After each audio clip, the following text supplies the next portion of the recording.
Bienvenidos y bienvenidas a un nuevo taller. En esta oportunidad vamos a ver lo que es la librería Tdiverse, que es una famosa librería de manejo de datos, creación de gráficos, entre otras cosas que también vamos a ver a lo largo del curso. Primero, cada librería es denominada así, pero en el packages.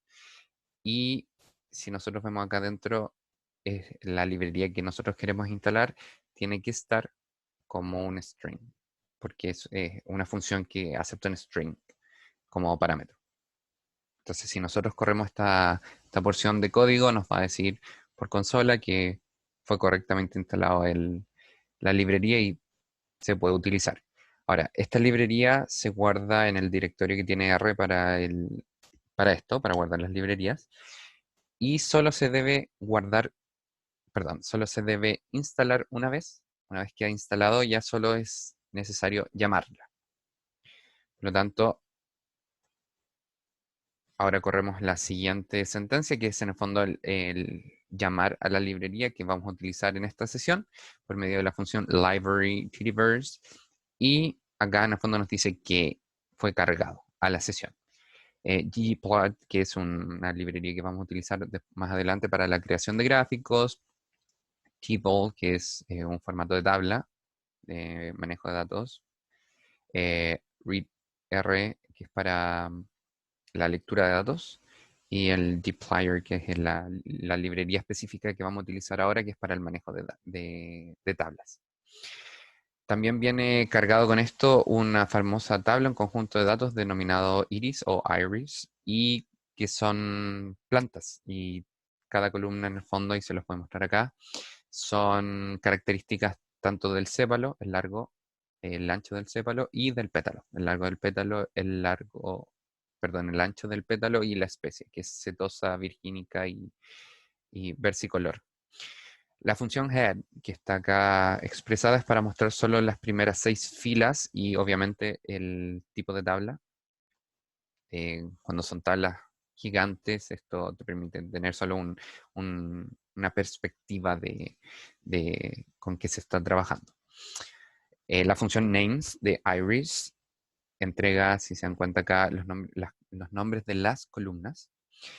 Y para hacerlo más sencillo, vamos a cambiar estos nombres por frases en español, pero no voy a afectar la tabla en sí, la original, sino que voy a crear una tabla nueva, una tabla denominada data, y vamos a cambiar los nombres por medio de esta sentencia. Entonces a los names de data vamos a asignarle una cadena de strings del mismo largo que la cantidad de columnas, porque cada espacio reemplazaría el nombre de cada una de las columnas.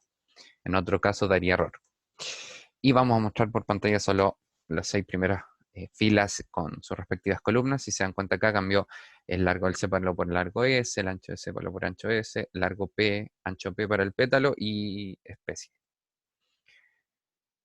Vamos entonces a introducir lo que es la función select, que selecciona columnas específicas de la tabla. Entonces, select, damos la tabla que vamos a filtrar columnas y le decimos en el fondo qué columnas queremos filtrar. Y acá no debe estar escrito en strings porque una vez identifica la data, ya conoce las columnas y hace en el fondo el cruce de información con este vector.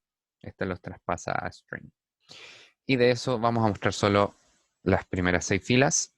Si se dan cuenta acá entonces, tenemos el mismo formato de tabla, pero con la columna largo S y ancho S.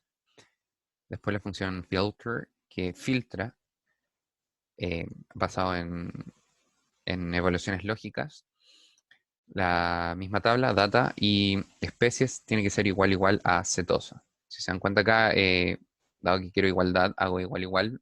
Si quiero em, una evaluación lógica mayor o igual, menor o igual, puedo hacer conjunciones, puedo hacer disyunciones, eh, y queda a libre disposición en el fondo del programador. Y si se dan cuenta, entonces acaso en la columna especies solo debemos tener cetosas y es lo que ocurre acá. Especies, solo cetosas hacia abajo. Después vamos a introducir lo que es la eh, asignación en cadena. Entonces vamos a crear una data 2 de base la data. Y acá vamos a utilizar esta porción de código que es signo porcentaje, signo mayor, signo porcentaje, que significa entonces o aplica lo que viene después al resultado de esta fila o de esta porción de código. Entonces, por ejemplo, a data vamos a aplicar un filter de especies igual a setosa y de ancho de sépalo menor a 4. Y al resultado de esto vamos a aplicar el select, la selección de columnas ancho S y especies. Si se dan cuenta también acá en filter y select omití la tabla porque la librería ya identifica que por medio de esta función, estas funciones van a ser aplicadas al resultado inmediatamente anterior. Y todo eso va a ser asignado a data2. Entonces, si yo muestro data2 por pantalla, perdón, corrí la fila de abajo. Si yo corro data2,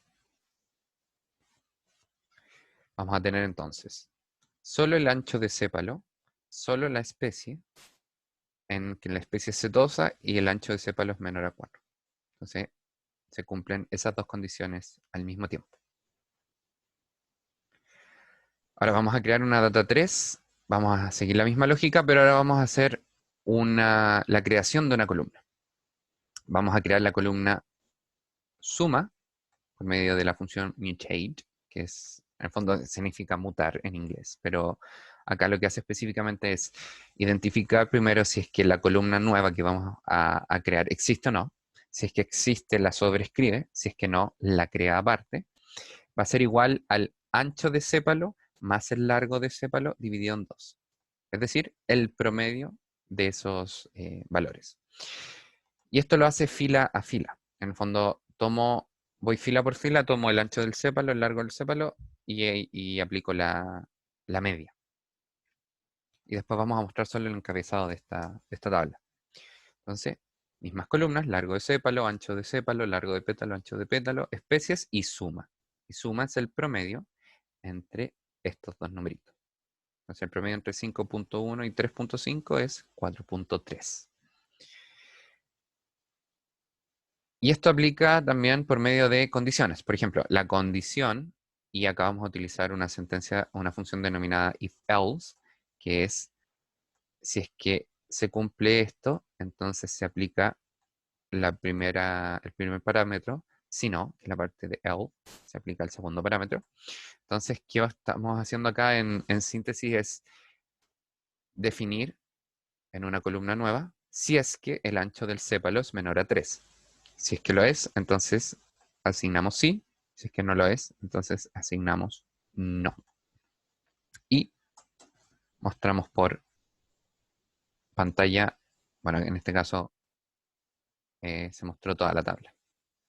Si tenemos sí, no, sí, no, sí, no, ahí hizo un punto, punto, punto, dado que la tabla es efectivamente larga. Y si se dan cuenta, por ejemplo, acá que era el ancho de sépalo, si es que es menor a 3, pone sí, si es que mayor es no, no, porque es 3.5 es mayor a 3. Y sí, ¿por qué? Porque es 2,9, que es menor a 3. Ya. Y por último, algo que va a ayudar en el fondo a un correcto manejo de datos. Si se dan cuenta acá, y lo voy a disminuir para que no nos entorpezca, vamos a mostrar solo la parte inicial de la tabla. La condición es una cadena de caracteres. Y nosotros sabemos que sí y no son niveles de un factor. Por lo tanto, vamos a cambiar condición por la misma columna, que esto es lo que les explicaba antes, que se sobrescribe, pero como un factor. Y vamos a mostrar el encabezado. Entonces asignamos condición un factor, y si nosotros la llamamos en el fondo a esta columna, vamos a tener sí, no, con niveles. Esto es importante porque nos va a servir en el futuro para poder hacer gráficos separados por estos criterios. Bueno, dado esto, terminamos la lección de ahora de este video y los espero para una nueva sesión.